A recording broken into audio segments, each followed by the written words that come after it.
Thanks for joining me today. My name is Miss Liana, and I will be reading a story from Magical Tales from Many Lands, which was one of my favorite books growing up. It is a collection of stories from different cultures.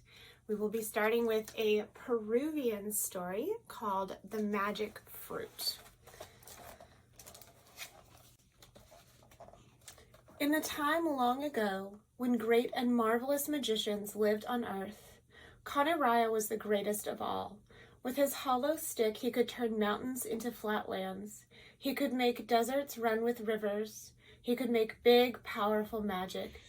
Yet sometimes, because he liked jokes and pranks, Conaraya just looked around and made mischief. Now, while Conaraya was the greatest among magicians, there was also a young woman called Kavilika, who was the most beautiful. She was so beautiful, in fact, that every young man, as soon as he saw her, wanted to marry her. But Kavilika was proud, and she thought that no living man was handsome enough or powerful enough for her, and so she refused to marry. One day, when Conaraya was walking around the world disguised as a poor peasant, he saw Kavilika sitting under a tree weaving. Then he, like everyone else, wanted to marry her. "Greetings, beautiful Kavilika," said Conaraya. But Kavilika kept her eyes on her weaving, so Conaraya thought up some mischief. The next moment, there he was, a large bird with glorious rainbow-colored feathers.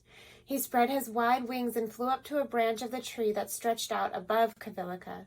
He began to sing. But Kavilika only kept her eyes on her weaving. Conaraya thought up some more mischief. He conjured up a fruit. It was shiny and golden, flushed with a soft rosy pink. He hid strong magic inside the fruit and dropped it straight down into Kavilika's lap. Well, the fruit looked so lovely, she had to pick it up. It smelled so good, she had to bite into it. And the fruit tasted so delicious, she had to eat it to the last juicy mouthful. Kavilika did not guess that it was a magic fruit. Months passed. Then, because of the magic fruit, Kavilika had a son. He was a beautiful, happy baby, and she loved him with a great love. But she kept wondering who had made magic and given her this baby, how it had been done, and when. Kavilika thought about it, and when the baby was almost a year old and could crawl, she decided that she would find out who the father of her beautiful child was and marry him, because without doubt, he must be both exceedingly powerful and exceedingly handsome. So she summoned the great magicians to a meeting. Of course, they all came dressed in their most splendid robes, hoping that Kavilika would notice them. All except for Conaraya, that is, who once again was dressed in the torn, shabby clothes of a poor peasant. The meeting began. Kavilika stood, proud and beautiful, with her baby in her arms. "Until this time, I have always refused to marry," she told the magicians. "But now I solemnly promise that I will marry the father of my son if he will make himself known to me." No one spoke, certainly not the mischief maker Conaraya. "If you will not speak, then my son shall tell me," said Kavilika. "He will know his father and go to him." She put the baby on the ground, and immediately he was off, crawling eagerly straight towards the peasant. When the baby reached the peasant's feet, he looked up and stretched out his arms. Proud Kavilika was angry. "A poor peasant? No, I will not marry a poor peasant," she cried, running to the baby and sweeping him up in her arms. "Though I have given my promise," she said, "I will never marry him. I would rather die." And clasping her son close, she ran off. "Stop," Conaraya called out. "Stop. Things are not as they seem."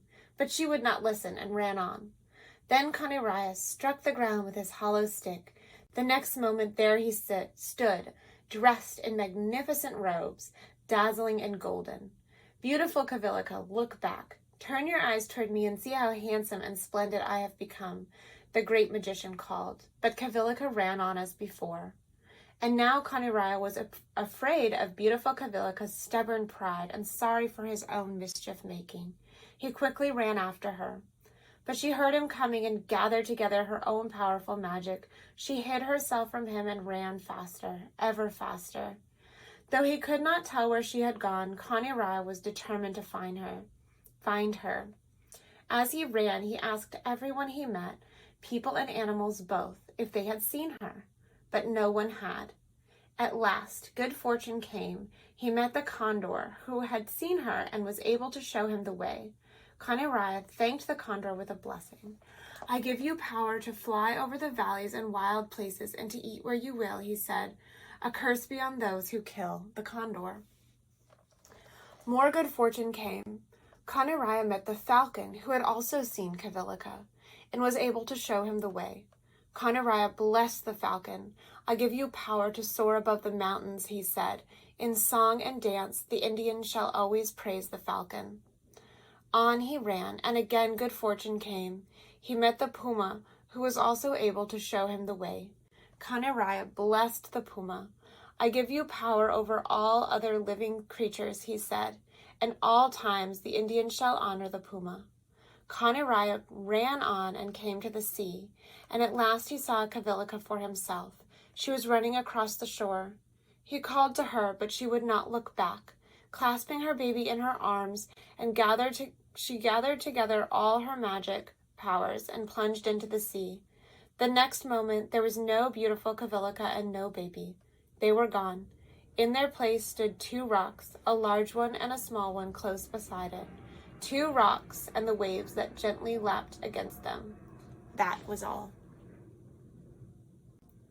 And that is that, the magic fruit from Magical Tales of Many Lands. Thanks for joining me.